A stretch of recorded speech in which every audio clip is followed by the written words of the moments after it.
Jerusalem is the universal city, the chosen city, the holy city. That's its blessing. But it also gives it its danger and its ugliness too. Because it means that people believe that they must possess it absolutely. The Palestinian-Israeli conflict that we are experiencing today, you've seen it experienced in Jerusalem for thousands of years. For the Jews, Jerusalem is where Solomon built the Holy Temple. For Christians, this is the place where Jesus was crucified. For Muslims, Jerusalem is where the Prophet Muhammad made the night journey. People are said to have conquered the world, have swept through the city. No other individual changed the landscape in the way that Herod the Great did. Saladin was determined to take on the Christians and throw them out of Jerusalem.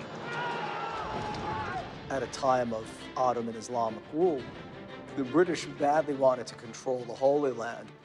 The main case of the Arabs is against the British government policy in Palestine. We are the only people in the world, homeless and stateless. For Israelis, the creation of the State of Israel is seen as a miracle. And of course, for the Palestinians, it's a great disaster.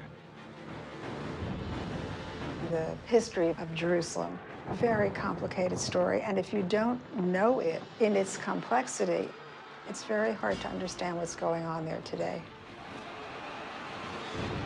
The past is never dead, and if there is a city in the world to which that applies, it's Jerusalem.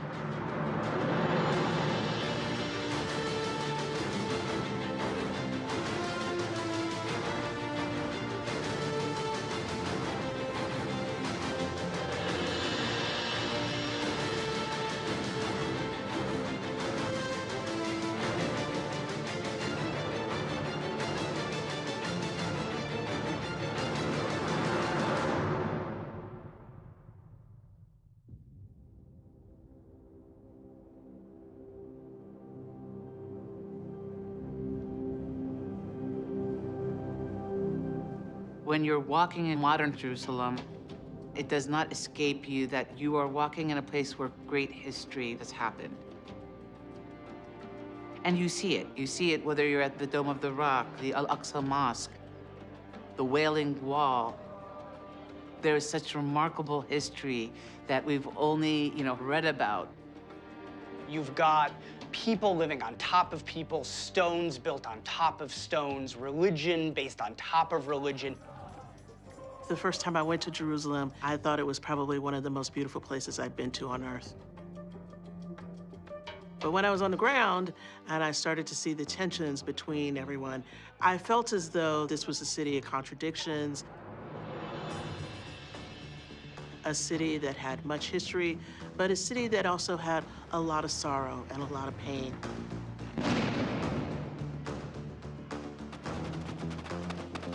Jerusalem, beside its religious significance, it is the center of national aspiration of two communities, the Israelite community and the Palestinian community.